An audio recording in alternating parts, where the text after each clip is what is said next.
Hello everyone, तो आज हम लोग शुरू करने वाले हैं इंट्रोडक्शन टू ट्रिग्नोमेट्री यानी कि क्लास 10th का चैप्टर 8। ठीक है, तो इंट्रोडक्शन टू ट्रिग्नोमेट्री यानी कि इंट्रोडक्शन। क्यों इंट्रोडक्शन? क्योंकि इससे पहले क्लासेस में यानी कि क्लास 9, 8, 7 जो भी पहले हम लोग पढ़ चुके हैं उसमें कहीं ट्रिग्नोमेट्री था ही नहीं। यानी कि अब क्लास 10th में हमें ट्रिग्नोमेट्री पढ़ना है और 10th के बाद 11th 12th ऐसे जितने भी आगे हम लोग पढ़ते जाएंगे उसमें ट्रिग्नोमेट्री मिलेगा। यानी कि सबसे पहले हमें इस क्लास में इंट्रोडक्शन ले लेना है किसका? ट्रिग्नोमेट्री का। यानी कि ट्रिग्नोमेट्री से भली भांति हमें परिचित हो जाना है इस क्लास में। ठीक है, तो सबसे पहली बात ये आती है ट्रिग्नोमेट्री का यूज कहां होगा।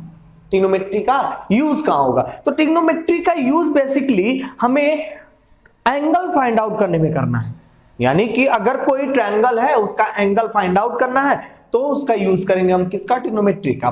ठीक है, और उससे पहले हम लोग एक फॉर्मूला पढ़ते थे पाइथागोरस थ्योरम, जिससे हम लोग क्या फाइंड आउट करते थे? किसी भी ट्रायंगल का नहीं, 90 डिग्री मतलब राइट एंगल ट्रायंगल का हम लोग क्या फाइंड आउट करते थे? साइड फाइंड आउट करते थे। और इस केस में हम एक राइट एंगल ट्रायंगल का दो एंगल जो बचता है, ठीक है, उसको फाइंड आउट करेंगे। यानी कि एक तो 90 डिग्री हो जाता है बेसिकली और बचे दो, उन दोनों को ही हमें फाइंड आउट करना है। ठीक है, अगर एक फाइंड आउट आप कर लेते हैं तो दूसरा तो ऑटोमेटिकली फाइंड आउट हो जाएगा। क्यों? क्योंकि एक पहले से दिया होता है 90 डिग्री और अगर एक फाइंड आउट कर लिए तो दूसरा हो ही जाएगा। चलिए, तो उससे पहले समझते हैं कुछ बातें। ठीक है, किससे जुड़ी? एक राइट एंगल से जुड़ी कुछ बातें समझ लेते हैं। जैसे मान लीजिए कि अगर आपके पास एक राइट एंगल ट्रायंगल है और हमने कहा कि राइट एंगल जो है वो बी पर है, यानी कि जो 90 डिग्री बन रहा है वो एंगल बी पर बन रहा है। कौन से एंगल पर? बी पर बन रहा है 90 डिग्री। ठीक है, ये बात समझ में आ गई होगी। अब देखिए यहां पे सबको पता चल रहा होगा कि ये तो सर हाइपोटेनस हो जाएगा और ये परपेंडिकुलर और ये बेस। ऐसे बेसिकली हम लोग पढ़ते आए हैं कि इसको हाइपोटेनस कहते हैं, इसको परपेंडिकुलर कहते हैं और इसको बेस कहते हैं। लेकिन अगर मैं कह दूं कि इस बेस को आप परपेंडिकुलर कह सकते हो और इस परपेंडिकुलर को आप बेस कह सकते हो, ऐसा हो सकता है कि इन दोनों में से किसी को भी बेस किसी को भी परपेंडिकुलर हम कह सकते हैं। लेकिन इसके लिए कुछ केस बनते हैं, कुछ कंडीशंस बनते हैं जिसमें आप अलग अलग जगहों पे अलग अलग केस में कभी परपेंडिकुलर होगा तो कभी बेस होगा और कभी बेस होगा तो कभी परपेंडिकुलर होगा, ऐसे कुछ। ठीक है, अब समझते हैं कब बेस कहलाएगा ये और कब परपेंडिकुलर कहलाएगा। ठीक है, चलिए तो कुछ एग्जांपल्स ले लेते हैं ट्रायंगल के ही। मान लेते हैं कि एक ट्रायंगल हमारे पास है, ऐसे कुछ एक ट्रायंगल है, राइट एंगल ट्रायंगल है और हमने कहा कि ये 90 डिग्री है बी पर। ठीक है, अब जरा समझिएगा, अगर हम एंगल सी की बात करें, अगर एबीसी है, अगर ठीक है एंगल सी की बात करें, किसकी बात कर रहे हैं? एंगल सी की। तो एंगल सी के जस्ट सामने वाली जो साइड होगी, एंगल सी के जस्ट सामने वाली जो साइड होगी वो परपेंडिकुलर कहलाएगी। क्या कहलाएगी? परपेंडिकुलर कहलाएगी। और बचा कौन है? यानी कि तो बेस हो जाएगा। और ये हाइपोटेनस, हाइपोटेनस कभी नहीं बदलेगा, एक चीज याद रखिएगा, हाइपोटेनस कभी नहीं बदलेगा। बदलेंगे तो सिर्फ बेस और परपेंडिकुलर, इन दोनों के लिए अलग अलग केस कहीं कहीं किसी किसी क्वेश्चंस में हो सकते हैं। जैसे इस क्वेश्चन में अगर देखा जाए तो बेस कहां होगा? बेस कहां होगा? सी से जुड़ा हुआ जो साइड है उसको बेस कहेंगे। सी से, एंगल सी की बात कर रहे हैं ना हम लोग, एंगल सी से जुड़ा हुआ साइड क्या कहलाएगा? बेस कहलाएगा। और जो बच गया उसे परपेंडिकुलर कह देंगे। और एक चीज पता है हमें, हाइपोटेनस कौन सा होता है? हाइपोटेनस तो कंफर्म है, हाइपोटेनस में कोई चेंज नहीं करना है और हाइपोटेनस में आपको कंफ्यूज भी नहीं होना है।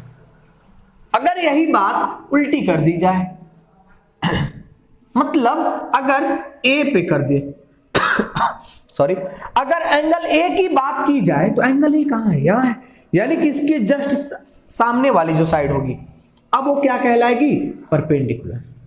और इससे लगी हुई साइड यानी कि एंगल ए से जो जुड़ी हुई साइड है उसे हम क्या कह देंगे? बेस कह देंगे। बस इतना सा याद रखना हमें कि कौन सा बेस कब हो रहा है और कौन सा परपेंडिकुलर कब हो रहा है, यही बस इतना हमें याद रखना है। ऐसे अगर सिंपली समझ लें, एक बार ऐसे याद करने के लिए, दिमाग में सेट करने के लिए रख लें, तो मान लीजिए आपके पास एक राइट एंगल ट्रायंगल है, ऐसे जिस भी एंगल की बात की जाए, एक तो हाइपोटेनस तो कंफर्म यही होगा। ठीक है सॉरी, तो ध्यान दीजिएगा, जिस भी एंगल की बात करें, अगर इस एंगल की हम बात करते हैं तो ये हो जाएगा आपका बेस।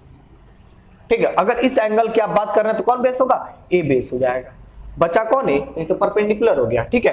अगर इस एंगल की बात करते हैं, यहां पे इस एंगल की अगर बात करते हैं तो इससे जुड़ा हुआ जो साइड होगा वो क्या हो जाएगा, बेस हो जाएगा, और दूसरा वाला परपेंडिकुलर, ठीक है।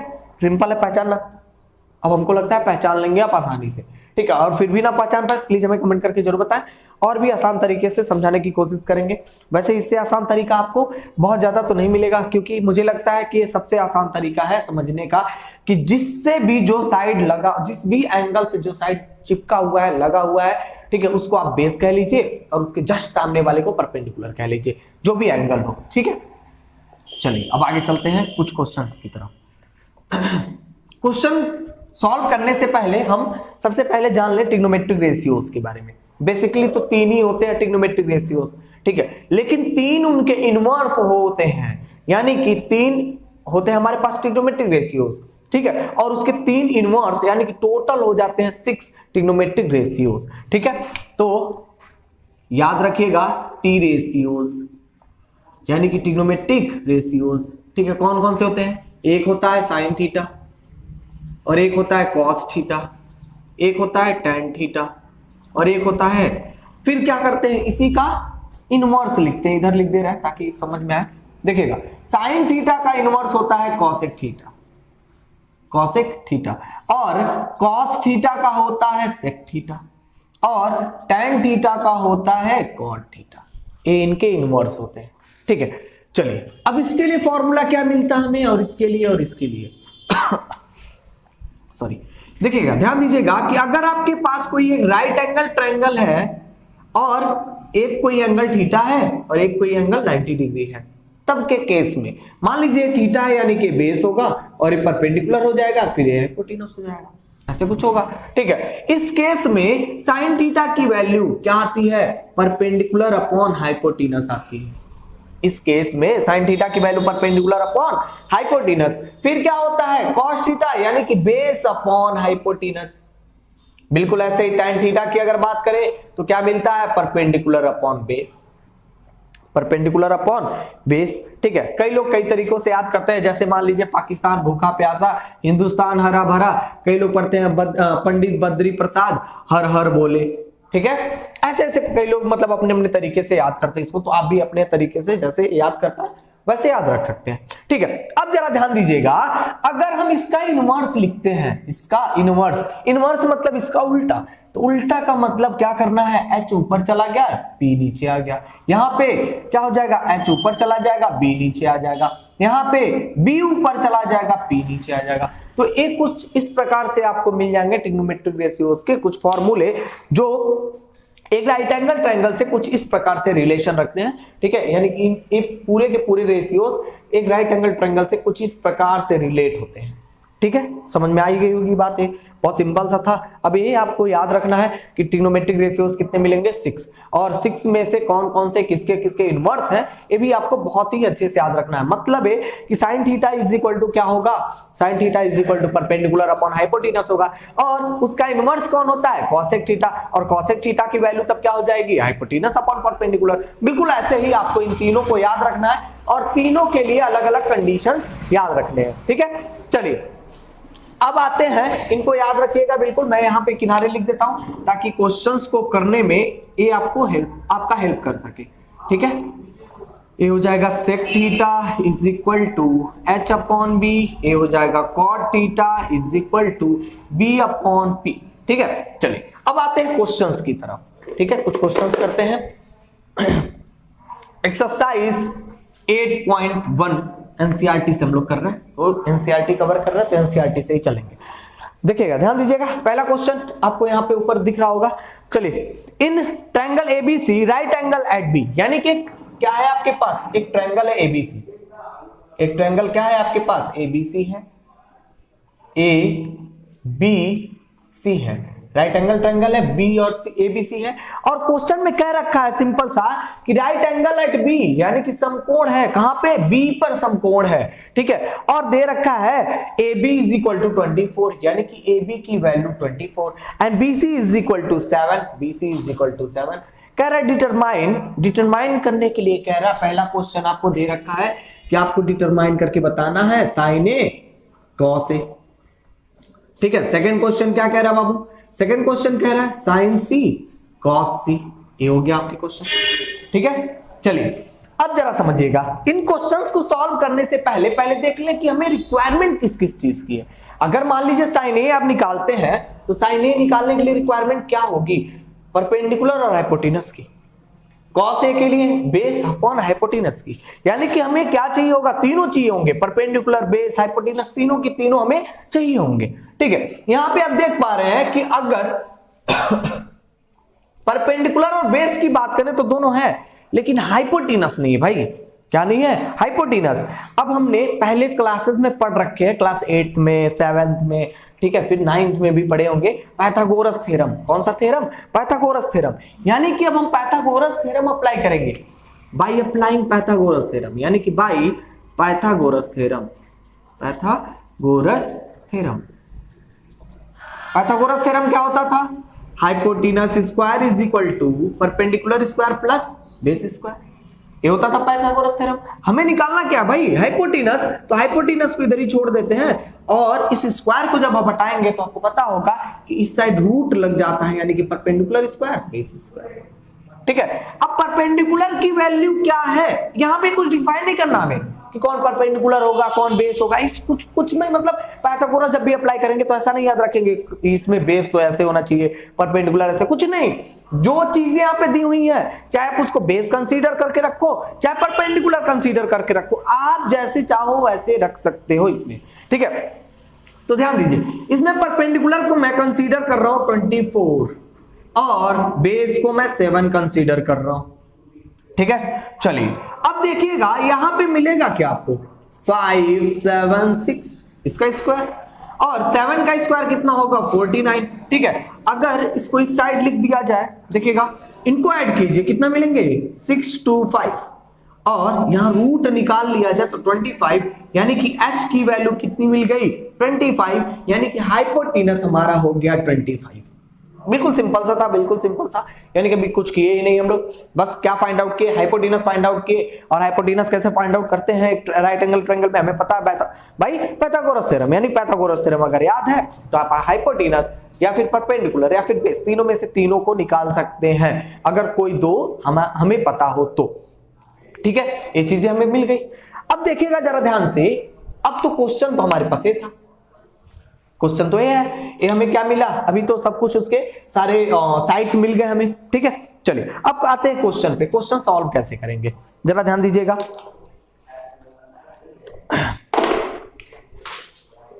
देखिएगा साइन ए क्या निकालना में, साइन ए, साइन ए कहां पर है, यहां पर है, साइन ए कहां पर है, यहां पर है, यानी कि ए की वैल्यू अगर यहां है तो जस्ट सामने वाला क्या कहलाएगा, परपेंडिकुलर।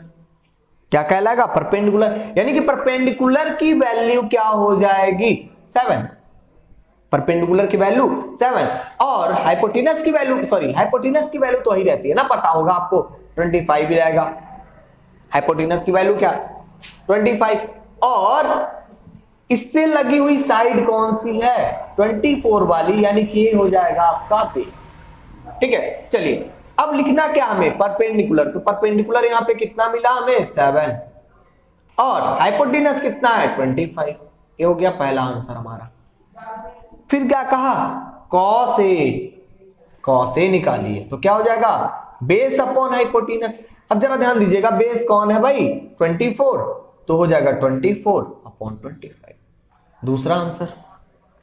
ये हो गया पहले क्वेश्चन का साइन ए और कॉस ए। अब आते हैं दूसरे वाले पे, यानी कि साइन सी और क्या निकालना हमें, कॉस सी। ठीक है, दूसरा क्वेश्चन यहीं पे लिख लेते हैं, क्या निकालना है आपको, साइन सी। साइन सी में भी वही सेम फॉर्मूला लगाएंगे, फॉर्मूले में तो कोई चेंज होगा नहीं, सॉरी परपेंडिकुलर अपॉन हाइपोटेनस लिखेंगे, तो परपेंडिकुलर यहां पे अब क्या होगा, यहां पे थोड़ा सा चेंज होगा ना कुछ, जरा ध्यान से देखिएगा, सी कहां पर है, यहां पर है, यानी कि इससे लगा हुआ जो साइड होगा वो क्या हो जाएगा बेस, और इसके जस्ट अपोजिट साइड में देखेंगे, ठीक है, तो क्या मिलेगा हमें, मिल जाएगा आपको परपेंडिकुलर, यानी कि परपेंडिकुलर की वैल्यू हो जाएगी 24 और हाइपोटेनस हो जाएगा 25। देखिएगा जरा, ठीक है, मिलेगा ऐसे कुछ। अब क्या निकालना था हमें, cos c। तो cos c की वैल्यू क्या है, अब यहाँ पे cos c की वैल्यू हो जाएगी आपकी बेस अपॉन हाइपोटेनस, और बेस की वैल्यू क्या है यहाँ पे 7/25।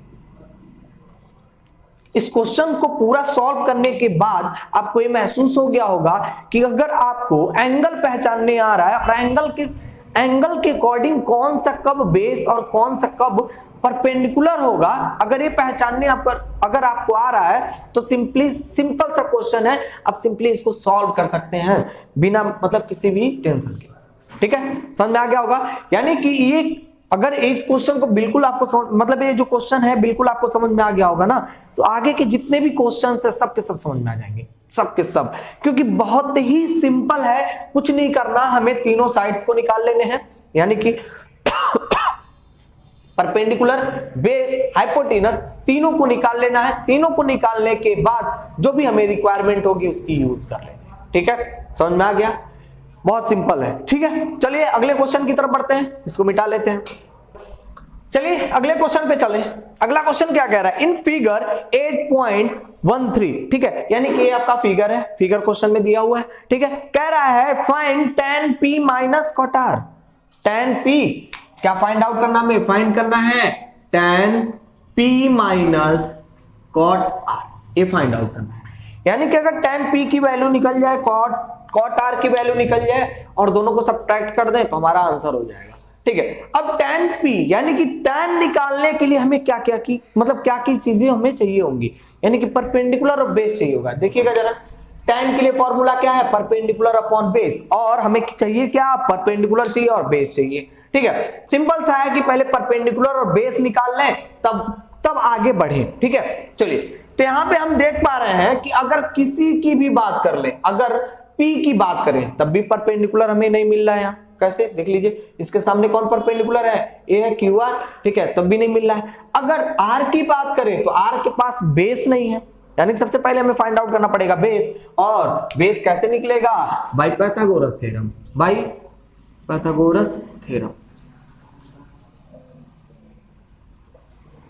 फॉर्मूला क्या होता है, hypotenuse square, perpendicular square, base square. अब जरा ध्यान दीजिए, हाइपोटेनस कितना है 13, परपेंडिकुलर कितना है 12, बेस कितना है पता नहीं, बेस ही तो निकालना है।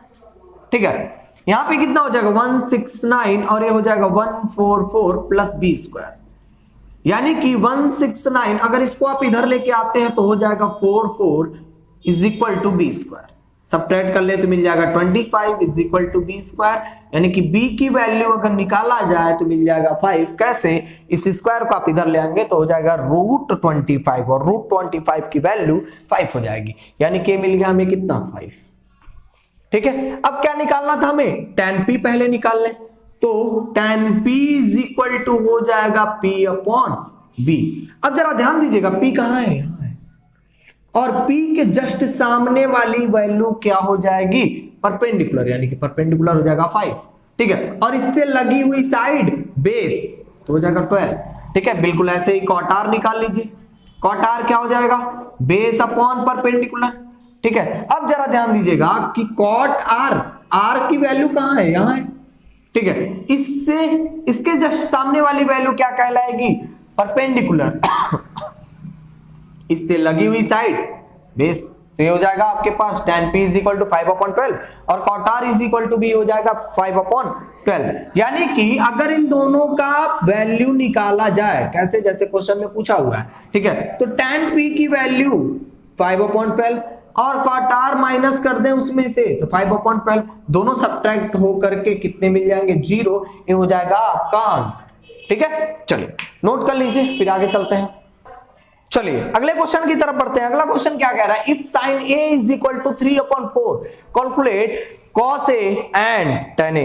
ठीक है, यानी कि क्या गिवन हमारे पास, गिवन है sin a is equal to 3/4। Find out क्या करना हमें, cos a, and find out दूसरा वाला क्या है, tan a। यही दोनों में फाइंड आउट करने हैं। ठीक है, इन दोनों को फाइंड आउट करने, यानी कि अगर देखा जाए sin a, तो sin की वैल्यू क्या मिलती थी, परपेंडिकुलर अपॉन हाइपोटेनस। यानी कि परपेंडिकुलर हमें 3 दिख रहा है और हाइपोटेनस 4, ठीक है। यानी कि हाइपोटेनस हमें पता चल गया, परपेंडिकुलर पता चल गया, लेकिन और जो दोनों ये दोनों हैं वहां दोनों में देखा जाए तो बेस है। हाइपोटेनस परपेंडिकुलर तो ठीक है मिल गया हमें, लेकिन बेस हमें चाहिए होगा। अब बेस चाहिए तो क्या करना पड़ेगा, हमें पाइथागोरस थ्योरम अप्लाई करना पड़ेगा, ठीक है। अगर चाहे तो एक फिगर से समझ भी सकते हैं। अगर मान लीजिए आपके पास फिगर है एक, बिल्कुल कुछ इस प्रकार से, ये आपके पास फिगर है एक, ठीक है। अब जरा ध्यान दीजिए कि अगर यहां पे हम क्या मान लें, यहां पे ए मान लीजिए, ठीक है, और ये हो गया आपका बी और ये हो जाएगा सी, ऐसे कुछ। और हमें इसी एंगल की बात कर रहे हैं, जरा देखिए तो, sin A, cos A, ten ए, सब इसकी बात कर रहे हैं, यानी कि इस वाले एंगल की। अब इसके लिए परपेंडिकुलर ए हो जाएगा, बेस यहां हो जाएगा और हाइपोटेनस यहां पे हो जाएगा, ठीक है। यानी कि हाइपोटेनस की वैल्यू 4 दे रखा है और परपेंडिकुलर की वैल्यू 3 दे रखा है, और बी निकालना है, यानी कि बेस हमें निकालना है। तो क्या करेंगे भाई, पाइथागोरस थ्योरम, भाई पाइथागोरस थ्योरम ले लीजिएगा पूरा। तो क्या होता है, hypotenuse square is equal to perpendicular square plus base square, ठीक है। हाइपोटेनस दे रखा है 4 और परपेंडिकुलर दे रखा है 3 और निकालना क्या आपको, बेस। तो हो जाएगा 16 और इसको आप स्क्वायर कर लीजिए, 3 3 जा 9 और 9 को जब इधर लेके आएंगे तो -9 is equal to B square. यानी कि b की वैल्यू निकालना है तो क्या मिलेगा हमें, बी स्क्वायर की वैल्यू मिल जाएगा इज इक्वल टू 7, यानी कि b की वैल्यू हो जाएगी √7 सेंटीमीटर। यानी कि बेस हमें कितना मिल गया, बेस मिल गया आपको √7 सेंटीमीटर। कितना मिल गया, √7 सेंटीमीटर। चलिए अब तो बिल्कुल सिंपल सा हो गया भाई, दिख रहा है आंसर। अब निकालना क्या हमें, कॉस ए, कॉस ए मतलब बेस अपॉन हाइपोटेनस, बेस की वैल्यू √7, हाइपोटेनस की वैल्यू 4, ठीक है। फिर क्या निकालना है, tan ए, tan ए मतलब क्या, परपेंडिकुलर अपॉन बेस, यानी कि परपेंडिकुलर की वैल्यू 3 और बेस की वैल्यू √7, ये हो जाएगा आपका आंसर, ठीक है। चलिए अगले क्वेश्चन की तरफ चलते हैं, तो नोट कर लीजिए इसको। चलिए अगले क्वेश्चन की तरफ बढ़ते हैं, क्वेश्चन नंबर 4 क्या कह रहा है, कह रहा है given 15 cot a is equal to 8 find sin a and sec a। यानी कि क्या दे रखा भाई, दे रखा है 15 cot a is equal to 8। यानी कि अगर cot a की वैल्यू यहां से देखें तो 8/15 हो जाएगा। जी बिल्कुल होगा कि नहीं होगा, बिल्कुल हो जाएगा। 15 यहां से इधर आ जाए तो डिवाइड हो जाएगा, ठीक है। अब हमें फाइंड आउट क्या करना है, sin a and sec a, sin a sec a की वैल्यू हमें फाइंड आउट करनी है, ठीक है। यानी कि सबसे पहले हम साइन के लिए क्या चाहिए होगा, साइन के लिए चाहिए होगा परपेंडिकुलर अपॉन हाइपोटेनस, और सेक के लिए क्या चाहिए होगा, सेक के लिए तो हमको लगता है बेस अपॉन हाइपोटेनस, यानी कि सॉरी हाइपोटेनस अपॉन बेस चाहिए होगा, यानी कि बेस चाहिए होगा। यानी कि यहां एक चीज समझ में आ गया कि हमें तीनों की आवश्यकता पड़ेगी कहीं ना कहीं, ठीक है। अगर यहां पे देखें तो cot a, cot का मतलब क्या, cot मतलब बेस अपॉन परपेंडिकुलर, तो बेस अपॉन परपेंडिकुलर। अगर आप देख पा रहे हो तो देखें कि बेस और परपेंडिकुलर दोनों हमें मिल रहे हैं, बेस और परपेंडिकुलर दोनों हमें दिख रहे हैं, मिल रहे हैं। तो अगर हाइपोटेनस निकालना है तो फिर से बाय पाइथागोरस थ्योरम हम क्या करेंगे, पाइथागोरस थ्योरम अप्लाई कर दें। पाइथागोरस थ्योरम अप्लाई करेंगे तो क्या मिलेगा हमें, h is equal to √p² plus b square. भाई हाइपोटेनस निकालना है, ठीक है। चलिए अब जरा देखिएगा p की वैल्यू कितनी हो जाएगी 15, b की वैल्यू कितनी हो जाएगी 8, तो कितना मिलेगा 15 का स्क्वायर कर दीजिए 225 और ये जाएगा 64, ऐड कर दीजिए तो हो जाएगा 289। और हमको लगता है कि अगर हाइपोटेनस यहां से आप देख पा रहे हो तो 17 मिल जाएगा। यानी कि हाइपोटेनस की वैल्यू 17, बेस की वैल्यू 8, मैं लिख देता हूं एक एक को, और परपेंडिकुलर की वैल्यू 15, ठीक है। अब फिगर क्यों नहीं बनाए, आधे बच्चों के दिमाग में चला होगा सर फिगर नहीं बनाया, कंफ्यूज हो जाएंगे कि एंगल कैसे मिलेगा। जरा ध्यान से देखिएगा, सब में एंगल ए है ना, इसका भी एंगल ए, इसका भी एंगल ए, यहाँ पे भी एंगल ए था, तो फिगर की कोई बहुत बड़ी आवश्यकता नहीं है। जो भी परपेंडिकुलर निकल रहा है वही परपेंडिकुलर हो जाएगा, जो बेस निकल रहा है बेस हो जाएगा, जो हाइपोटेनस है वही हाइपोटेनस हो जाएगा, ठीक है। चलिए अब हमें करना क्या, साइन ए की वैल्यू निकालनी भाई, साइन ए की वैल्यू, यानी कि क्या, परपेंडिकुलर अपॉन हाइपोटेनस, और परपेंडिकुलर की वैल्यू 15, हाइपोटेनस की वैल्यू 17, बस आंसर। फिर क्या होगा, सेक ए की वैल्यू निकालनी है। अब सेक जरा देख लीजिएगा, वहां से क्या है, हाइपोटेनस अपॉन बेस हो जाएगा, सेक की वैल्यू देख लीजिएगा यहां से, हाइपोटेनस अपॉन बेस, ठीक है। तो हाइपोटेनस मतलब 17, बेस कितना है आपके पास 8 है, ये हो जाएगा आपका आंसर। ठीक है, चलिए अगले क्वेश्चन की तरफ बढ़ते हैं, तब तक नोट कर लीजिए इसे। चलिए अगले क्वेश्चन की तरफ चलते हैं। क्वेश्चन क्या कह रहा है? कह रहा question given sec theta is equal to 13/12। Given क्या है आपके पास? sec theta is equal to 13/12। ठीक है, कह रहा है calculate all other trigonometric ratios, यानी कि अन्य जितने भी रेशियोज बच गए, ट्रिग्नोमेट्रिक रेशियोज जो भी बच गए हैं उन्हें आपको क्या करना है? फाइंड आउट करना है। जरा ध्यान से देखिएगा कि आपको बस sec थीटा मिला है, यानी कि ये वाला, और 5 तो बच रहे हैं ना, इन्हीं 5 को फाइंड आउट करना है, क्वेश्चन यही कह रहा है। और थीटा कंसीडर किया है एंगल में, तो हम क्या करेंगे? सब एंगल, सारे एंगल्स के लिए थीटा ही कंसीडर करके रखेंगे, कोई एंगल का परिवर्तन यानी कि कन्वर्जन नहीं होगा। ठीक है, यानी कि जो भी हाइपोटेनस हम फाइंड आउट करेंगे वही हाइपोटेनस, जो भी परपेंडिकुलर फाइंड आउट करेंगे वही परपेंडिकुलर, जो भी बेस फाइंड आउट करेंगे वही बेस हो जाएगा इस क्वेश्चन के लिए। ठीक है, कोई चेंज इसमें नहीं होगा। अब जरा ध्यान दीजिए कि अगर सेक थीटा दिया हुआ है तो बेस हाइपोटेनस अपॉन बेस, यानी कि हाइपोटेनस दे रखा है और बेस दे रखा है, और हमें अगर सारे ट्रिग्नोमेट्रिक रेशियोज फाइंड आउट करने हैं तो हमको लगता है कि तीनों साइड्स की आवश्यकता हमें पड़ेगी ही पड़ेगी। तो हम सबसे पहले क्या कर ले? पाइथागोरस थ्योरम अप्लाई करें और तीनों साइड को फाइंड आउट कर ले। 2 तो दे रखा है, तीसरा निकल आएगा, तो क्या होगा? Hypotenuse square is equal to perpendicular square plus base square. Sorry, ठीक है। अब हाइपोटेनस कितना दिया हुआ है? 13, परपेंडिकुलर निकालना हमें, और बेस दे रखा है 12। ठीक है, ये हो जाएगा 169 और ये जाएगा 144, और जब आप इधर लेके आएंगे इसे तो हो जाएगा माइनस में और पी स्क्वायर। अगर यहां से देखा जाए तो मिल जाएगा 25 पी स्क्वायर, यानी कि पी की वैल्यू हो जाएगा 5। ठीक है, कैसे? इस स्क्वायर को आप इधर लाएंगे तो √25, और √25 का मतलब हो जाएगा 5। ठीक है, यानी कि आपको क्या मिल गया? h की वैल्यू मिल गई कितनी भाई? 13। b की वैल्यू कितनी मिल गई? 12। ये तीनों मिल गए हमें। अब तीनों मिल गए हैं तो सबको निकालते चले जाएंगे आराम से। देखिएगा, सबसे पहले किसको निकालना है? sin theta. sin theta is equal to क्या होता है? Perpendicular upon hypotenuse. परपेंडिकुलर कितना है? 5, और हाइपोटेनस कितना है? 13। हो गया। फिर क्या निकालना है? cos theta. cos थीटा क्या होता है? परपेंडिकुलर बेस अपॉन हाइपोटेनस, और बेस कितना है आपके पास? बेस है 12 और हाइपोटेनस 13। फिर क्या निकालना है? tan theta. tan theta is equal to क्या होता है? Perpendicular upon base. परपेंडिकुलर यहाँ पे कितना है? 5, और बेस कितना है आपके पास? बेस है आपके पास 12। ठीक है, और आगे आ जाइए, फिर क्या होगा? cosec theta. cosec theta is equal to क्या होगा? Hypotenuse upon perpendicular. हाइपोटेनस क्या है यहाँ पे? 13, और परपेंडिकुलर कितना मिल रहा है? 5। ठीक है, फिर आ जाइए सेक थीटा। सेक थीटा निकाल के पहले से क्वेश्चन में दे रखा है। ठीक है, फिर एक और बच गया cot थीटा। 5 थे तो 5 को निकाल लीजिए। cot theta. cot theta is equal to क्या हो जाएगा? बेस अपॉन परपेंडिकुलर, यानी कि 12/5। ये हो जाएगा आपके आंसर। ठीक है, चलिए नोट कर लीजिए, अगले क्वेश्चन की तरफ बढ़ते हैं।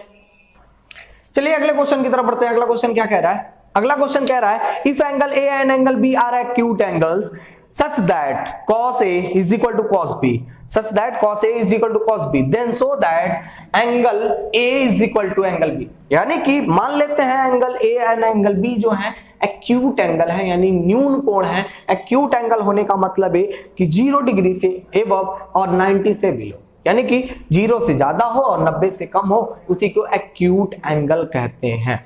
ठीक है, चलिए अगर एक ट्रायंगल हमारे पास है, मान लीजिए ट्रायंगल हमारे पास एक राइट एंगल ट्रायंगल है और 2 एक्यूट एंगल है। कौन कौन से? A and B। ठीक है, और यहाँ पे बच गया जो C, और C पर राइट एंगल है। जरा ध्यान समझिएगा, पहले से क्वेश्चन में दे रखा है कि जो एंगल B है और एंगल A है, दोनों एक्यूट हैं। एक्यूट मतलब 90 डिग्री से कम होना और 0 डिग्री से ज्यादा होना। ठीक है, चलिए अब हमने कंसीडर कर रखा है कि एंगल सी जो है 90 डिग्री है, तो उसको तो बिल्कुल आप छोड़ दीजिए, बच गए ये दोनों एंगल। ठीक है, अब अगर ध्यान दें तो cos A is equal to cos B question में दे रखा है। अब जरा ध्यान दीजिएगा, cos A यानी कि cos A के लिए क्या होता है? Base upon hypotenuse. अब जरा ध्यान दीजिए कि यहाँ पे A की वैल्यू जो होगी, बेस क्या मिलेगा? AC मिल जाएगा आपको, और हाइपोटेनस क्या मिल रहा है भाई? ए बी मिल जाएगा आपको। जरा ध्यान से देखिए, cos B मतलब यहां से देखो तो जरा यहां पे क्या हो जाएगा? परपेंडिकुलर, इससे लगा हुआ साइड क्या होता है? बेस। ठीक है, यानी कि मिल जाएगा BC अपॉन क्या मिल जाएगा आपको? AB। कैसे हुआ भाई ये सब कैसे हुआ? बेस अपॉन हाइपोटेनस लगाए गए सारे में फॉर्मूले। ठीक है। अब ए बी और ए बी दोनों में इक्वल है, अगर किसी एक को भी मैं ट्रांसवर्स कर दूं यानी कि इधर से उधर कर दूं तो दोनों कट जाएंगे और मिल जाएगा A B is equal to B C, ठीक है, sorry A C is equal to B C. और आप लोग पढ़े होंगे कि एक आइसोलेट ट्रायंगल अगर कोई होता है, अगर दो भी साइड कोई इक्वल हो गए तो उसे आइसोलेट ट्रायंगल कहते हैं। और इन दोनों साइड से लगे हुए जो भी एंगल बन रहे होते हैं या फिर सम्मुख कोण यानी कि अपोजिट एंगल्स जो भी बन रहे होंगे वो क्या हो जाएंगे, इक्वल, यानी कि यहां पे हो जाएगा angle A is equal to angle B, ठीक है, हेंस प्रूव्ड, ठीक है, हेंस प्रूव्ड। बस इतना सा ही करना था, इसमें आप लोग समझ गए होंगे। चलिए अगले क्वेश्चन की तरफ बढ़ने से पहले इसको नोट कर लीजिए, फिर चलते हैं अगले क्वेश्चन की तरफ। चलिए अगले क्वेश्चन की तरफ बढ़ते हैं। अगला क्वेश्चन क्या कह रहा है, कह रहा है question if cot theta is equal to 7/8, evaluate करना है हमें कुछ क्वेश्चंस को, ठीक है। चलिए तो समझते पहले क्या कह रहा है, if cot theta is equal to 7/8, 7/8 यानी कि क्वेश्चन में दे रखा है cot theta is equal to 7/8, शायद दिख नहीं रहा होगा, थोड़ा सा मैं बड़ा लिख देता हूं इसको, cot a is equal to 7/थीटा लिखा हुआ, sorry, cot theta is equal to 7/8, ठीक है। अब जरा ध्यान दीजिए क्वेश्चन में पहला क्वेश्चन क्या रखा है, पहला क्वेश्चन है a plus sine theta upon, sorry a plus sine theta, दूसरे ब्रैकेट में a माइनस साइन थीटा, फिर a plus cos theta, a minus cos theta, ठीक है, इसे हमें निकालना है, यानी कि इसकी वैल्यू फाइंड आउट करनी है। चलिए ठीक है, समझते हैं थोड़ा सा और।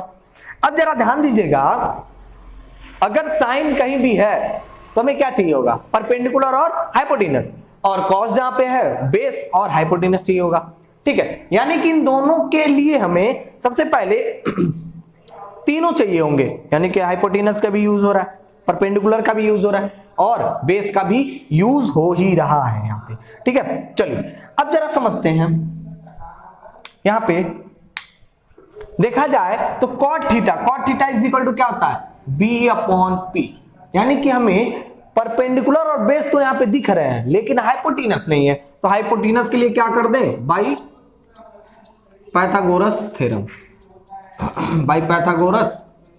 थ्योरम, तो क्या होता है भाई, hypotenuse square is equal to perpendicular square plus base square. Perpendicular कितना है 8 स्क्वायर और बेस कितना है 7 स्क्वायर, और दोनों को ऐड कीजिए, अब कितना हो जाएगा 49, और दोनों ऐड होकर के 113, यानी कि h is equal to root 113, ठीक है, रूट 113 मिल जाएगा आपको हाइपोटेनस की वैल्यू, ठीक है। चलिए अब क्या करेंगे, यहां पे पुट करते हैं 1 प्लस साइन थीटा मतलब क्या हो जाएगा, यहाँ पे साइन थीटा की वैल्यू निकाल लीजिए, तो समझ में आया तो sine theta is equal to perpendicular upon hypotenuse, और परपेंडिकुलर की वैल्यू 8 है, हाइपोटेनस की वैल्यू 113 हो जाएगा यहाँ पे, ठीक है, यानी कि 8 अपॉन रूट 113 मिल जाएगी इसकी वैल्यू, ठीक है। सेम अलग ब्रैकेट में माइनस में मिलेगा, सेम यही चीज, ठीक है। नीचे आ जाइए, अब कॉस थीटा की भी वैल्यू यही निकाल लीजिए, बेस अपॉन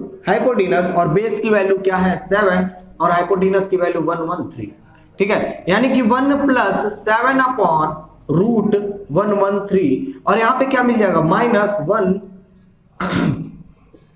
ऐसे कुछ, ठीक है। चलिए अब इसको सॉल्व करते हैं। अब जरा देखिएगा, यहाँ पे एक फ्रैक्शन मिल रहा है, यहाँ पे भी फ्रैक्शन, यहाँ पे भी फ्रैक्शन, यहाँ पे भी फ्रैक्शन, इन सारे फ्रैक्शन को पहले हमें सॉल्व करना होगा, ठीक है, यानी कि इसका मल्टीप्लाई यहां कर दीजिए तो हो जाएगा रूट 113 प्लस 8 अपॉन रूट 113, एक ब्रैकेट में, दूसरे वाले में क्या मिलेगा, फिर सेम चीज लेकिन माइनस हो जाएगा, -8 अपॉन फिर रूट 113, नीचे आ जाइए तो मिलेगा क्या, रूट 113 प्लस 7, नीचे रूट 113, फिर अगले ब्रैकेट में रूट 113 -7 अपॉन रूट 113, ठीक है। जरा ध्यान से देखिएगा, ये सारे के सारे रूट कैंसिल हो जाएंगे, ठीक है।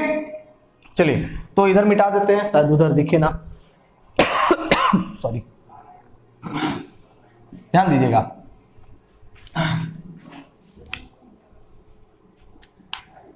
अब देखिए यहां पे मिला क्या हमें, रूट 113 प्लस 8 एक ब्रैकेट में, दूसरे वाले में रूट 113 -8, सेम चीज नीचे रूट 113 प्लस 7 और √113 -7। ठीक है, चलिए अब देखिए a प्लस बी एक ब्रैकेट में है और दूसरे में a माइनस बी है, और शायद फॉर्मूला आपको पता हो, a square minus B square होता है इसके लिए। ठीक है, यानी कि a का स्क्वायर यानी कि √113 का square, √113 whole square plus minus B square, B मतलब 8 का स्क्वायर। सेम चीज बिल्कुल नीचे मिल जाएगा, 113 whole square minus 7 whole square. ठीक है, यानी कि 113 -64 अपॉन 113 -49, यानी कि एट लास्ट जो आंसर आपके पास मिल जाएगा ये हो जाएगा आपके पास 49/64। ठीक है, ये हो गया आपका आंसर। एक क्वेश्चन और बचा इसी में और उसका भी आंसर यही होगा, बिल्कुल आप समझ गए होंगे, लेकिन चलिए कोई बात नहीं, मैं समझा देता हूं एक बार। यहां पे कर लेते हैं इसी चीज को। देखिए अगला क्वेश्चन, ये तो फर्स्ट पार्ट हो गया ना, उसी में दो क्वेश्चंस है। एक क्वेश्चन क्या कह रहा है, एक क्वेश्चन है cot square theta is equal to, हमें फाइंड आउट करना है। अब जरा ध्यान दीजिए, कॉट स्क्वायर थीटा, ठीक है, कॉट स्क्वायर थीटा यानी कि कॉट मतलब क्या हमें मिलता है, कॉट मतलब क्या होता है, यही बेस अपॉन परपेंडिकुलर, या फिर ऐसे कह लीजिए क्वेश्चन में गिवन है।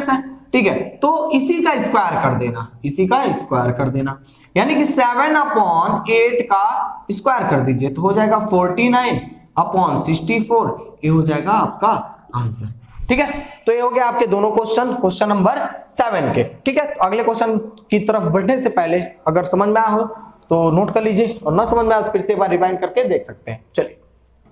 चलिए अगले क्वेश्चन की तरफ बढ़ते हैं। अगला क्वेश्चन क्या कह रहा है, question number 8, if 3 cot A is equal to 4, 3 cot A is equal to 4, यानी क्या से cot A की अगर वैल्यू निकाल लें तो 4/3, और cot मतलब क्या, बेस अपॉन परपेंडिकुलर, यानी कि बेस की वैल्यू 4 और परपेंडिकुलर की वैल्यू 3 मिल गई। यहीं से एक चीज समझ में आ गया है। क्वेश्चन को आगे पढ़ते हैं। क्वेश्चन कह रहा है check whether 1 + tan square theta, 1 - tan square theta, 1 - tan square A, 1 + tan square A is equal to cos square A minus sin square A। ठीक है, sin स्क्वायर A और नॉट, यानी कि हमें क्या करना है, चेक करना है कि क्या ये दोनों एक दूसरे के इक्वल है या नहीं, यही हमें चेक करना है। तो सबसे पहली चीज ये कि अगर cot दिया है तो tan की वैल्यु तो मिल गई। कैसे, क्योंकि हमें पता है कि tan का इनवर्स होता है cot, या फिर cot का इनवर्स कह लीजिए tan। ठीक है, इसका अगर इनवर्स कर दे 3/4 कर दिए तो tan की वैल्यू मिल गई। भाई एक चीज समझ में आ गया। cos और sin के लिए हमें वैल्यू निकालना है, यानी कि cos और sin के लिए तो हमें हाइपोटेनस की आवश्यकता पड़ेगी, परपेंडिकुलर और बेस तो है, हाइपोटेनस की आवश्यकता पड़ेगी, यानी कि हाइपोटेनस निकालना पड़ेगा। और हाइपोटेनस कैसे निकलेगा, भाई पाइथागोरस थ्योरम, भाई पाइथागोरस थ्योरम। चलिए तो लगाते हैं पहले पाइथागोरस थ्योरम, भाई पाइथागोरस थ्योरम, भाई पाइथागोरस थ्योरम। तो क्या मिलेगा आपको, h is equal to √p² + b²। ठीक है, p की वैल्यू यहां पे कितनी है भाई, p की वैल्यू यहां से रिलेट कीजिए 3, b की वैल्यू कितनी है यहां से रिलेट कीजिए 4, यानी कि हो जाएगा 9 + 16 यानी कि 25 √25, यानी कि h की वैल्यू मिल जाएगी आपको 5। ठीक है, यहां से एक चीज मिल गया हमें। चलिए अब एक एक चीज को हम लोग प्रूफ करते हैं। पहले सबसे पहले देख लेते हैं RHS को, RHS साइड को सबसे पहले यहाँ पे चेक करते हैं। ठीक है, RHS साइड कौन सा हमारा, ये हो जाएगा। ठीक है, पहले LHS को ही चेक कर लेते हैं, LHS को पहले चेक लीजिए इसको, तो हो जाएगा 1 - tan square A upon 1 + tan square A, यानी कि 1 - tan स्क्वायर, tan की वैल्यू क्या मिलेगी, हम बोले हैं कि tan की वैल्यू क्या मिल जाएगी, यहां से tan A की अगर वैल्यू चाहिए तो परपेंडिकुलर अपॉन बेस कर दीजिए, यानी कि 3/4। ठीक है, तो हो जाएगा 3/4, यहाँ पे होल स्क्वायर लगा तो इसको भी स्क्वायर कर दीजिए, बिल्कुल सेम प्रोसेस यहाँ पे भी अप्लाई कर देंगे, 3/4 होल स्क्वायर, यानी कि 1 - 9/16 अपॉन 1 + 9/16 ऐसे कुछ मिलेगा। ठीक है, यानी कि 16 - 9/16 + 9, और एक चीज और है 16/16 मिलेगा, लेकिन दोनों के दोनों कट जाएंगे, या फिर ऐसे कह लीजिए दोनों एक दूसरे से यहाँ मल्टीप्लाई हो जाएंगे। चलिए लिख ही देते हैं इसको भी, यहां कर लेते हैं। देखिएगा यहां पे क्या मिलेगा हमें, 16 माइनस 9 अपॉन 16, ठीक है, इज इक्वल टू, फिर नीचे क्या मिलेगा, यहां पे भी 16 प्लस 9 अपॉन 16, ये दोनों 16 कैंसिल आउट, यानी कि यहां से सब्ट्रैक्ट होकर के कितना मिल जाएगा आपको, 7 अपॉन यहां पे कितना हो जाएगा 25। ये हो जाएगा आपका एलएचएस साइड का आंसर, ठीक है। अब फाइंड आउट करते हैं आरएचएस साइड को और देखते हैं क्या एलएचएस के इक्वल है। तो इसको मैं मिटा दे रहा हूं, चलिए देखते हैं अब क्या फाइंड आउट करना, हमें आरएचएस साइड को फाइंड आउट करना है।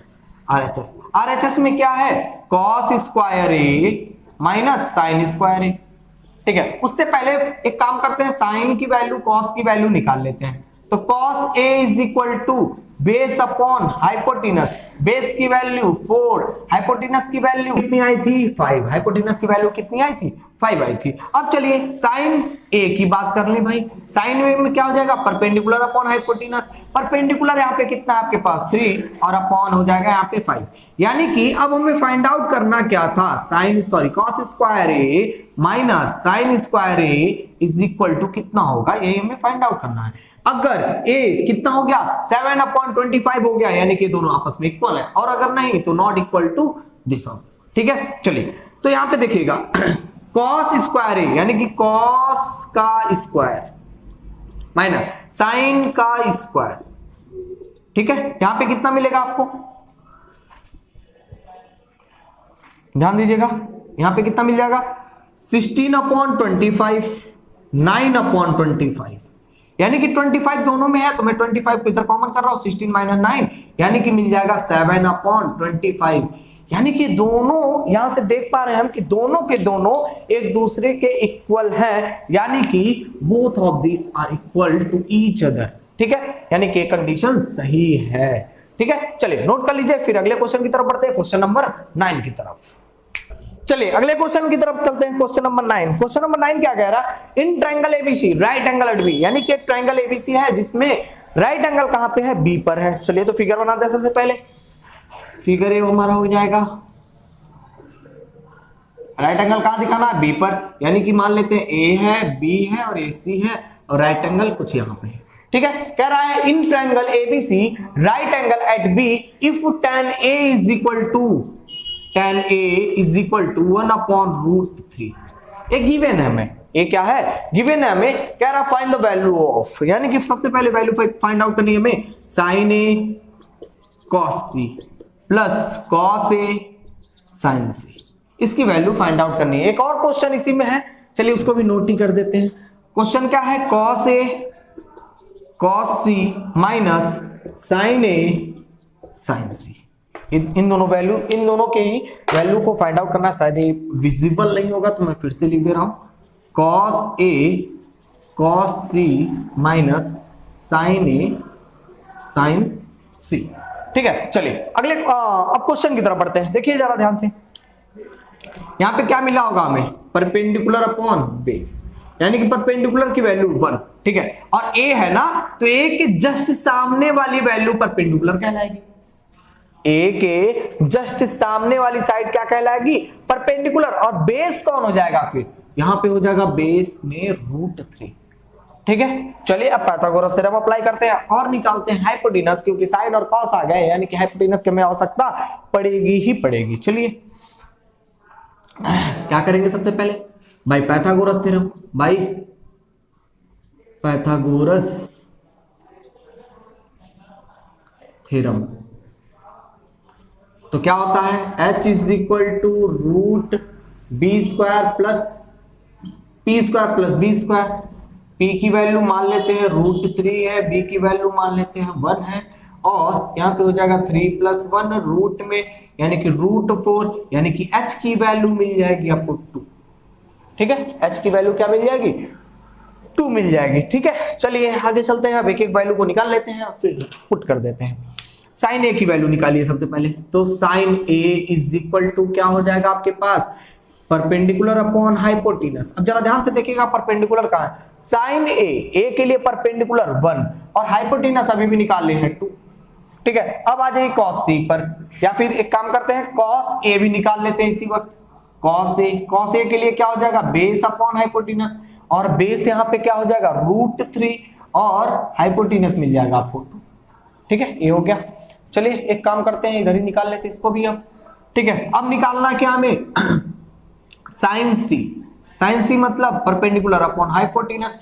अब c कहां पर है, c यहां पर है, c कहां पे है, यहां पे है। इसके जस्ट सामने वाली साइड हो जाएगी हाइपोटेनस, सॉरी परपेंडिकुलर, और हाइपोटेनस तो पता है हमें। परपेंडिकुलर कितना मिल जाएगा √3/2। ठीक है, उसके बाद cos c = b/h, यानी कि बेस अपॉन हाइपोटेनस, और बेस आपको मिल जाएगा 1 और हाइपोटेनस मिल जाएगा 2। कुछ इस प्रकार से आपको मिल जाएंगे सारी वैल्यू। ठीक है, अब कुछ करना नहीं है, इन दोनों क्वेश्चंस को सॉल्व कर लेना है, बस वैल्यूज को पुट कर देना है, आंसर मिलते जाएंगे। ठीक है, चलिए तो वैल्यू को पुट करते हैं एक एक करके। चलिए तो पहला क्वेश्चन क्या है, पहला क्वेश्चन हमारे पास है sin a cos c plus cos a sin c, यानी कि sin a की वैल्यू 1/2, cos c की वैल्यू 1/2, cos a की वैल्यू √3/2, फिर क्या है sin c की वैल्यू √3/2। जरा ध्यान से देखिए तो 1/4 और यहाँ पे √3 मल्टीप्लाई होके 3, 2 2 जा 4, और हमको लगता है ऊपर जुड़ जाएंगे, मिल जाएगा सिंपल सा 1। पहले क्वेश्चन के लिए आंसर हो जाएगा 1। ठीक है, चलिए इसी में दूसरा वाला कर लेते हैं इसको भी।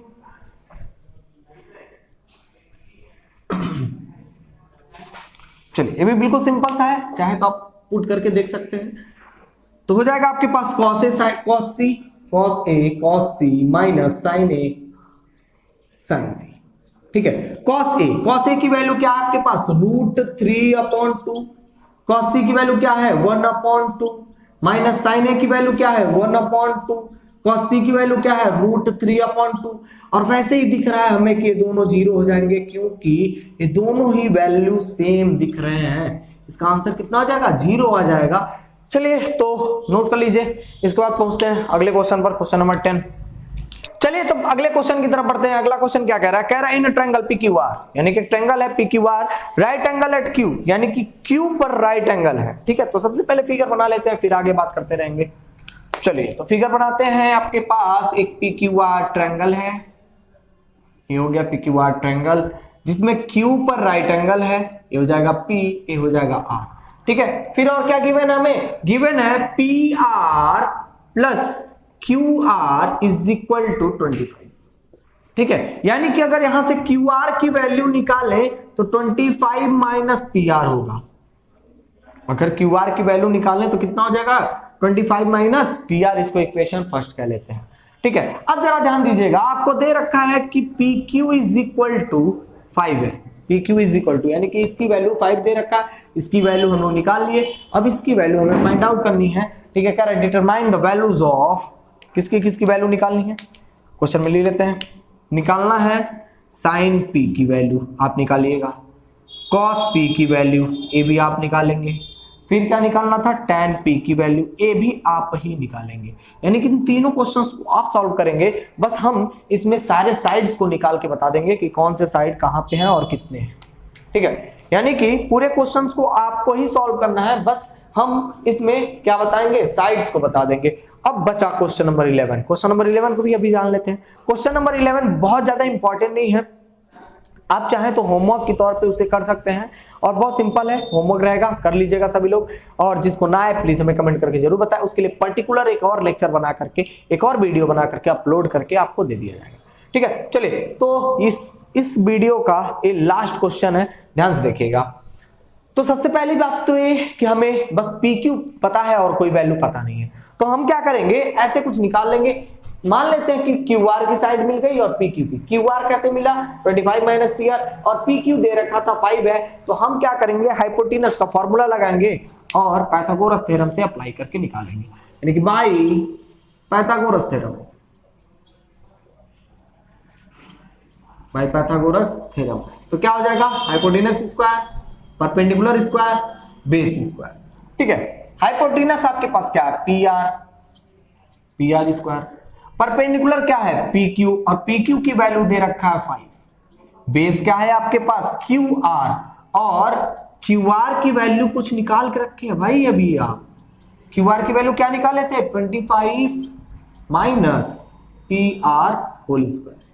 ठीक है, अब जरा ध्यान दीजिए कि यहां पे फॉर्मूला बन गया a minus B whole square, तो a माइनस बी का होल स्क्वायर फॉर्मूला लगा दीजिए पी आर स्क्वायर, यहाँ पे प्लस हो जाएगा माइनस 50 पी आर, यहाँ पे क्या है पी आर स्क्वायर। अब जितने में भी पी आर है, जितने में भी पी आर कंटेंट की वजह से यहाँ पे पी आर है, यहाँ पे पी आर है, सबको एक साइड यानी कि एलएचएस साइड में उठा के रखिए। पी आर स्क्वायर, इस पी आर को लेके आएंगे इधर तो माइनस पी आर स्क्वायर, इस पी आर को जब इधर लेके आएंगे तो माइनस से हो जाएगा एक प्लस पी आर, और यहां पे जरा ध्यान दीजिएगा इन दोनों को ऐड कर ले तो 650 आपको मिल जाएगा।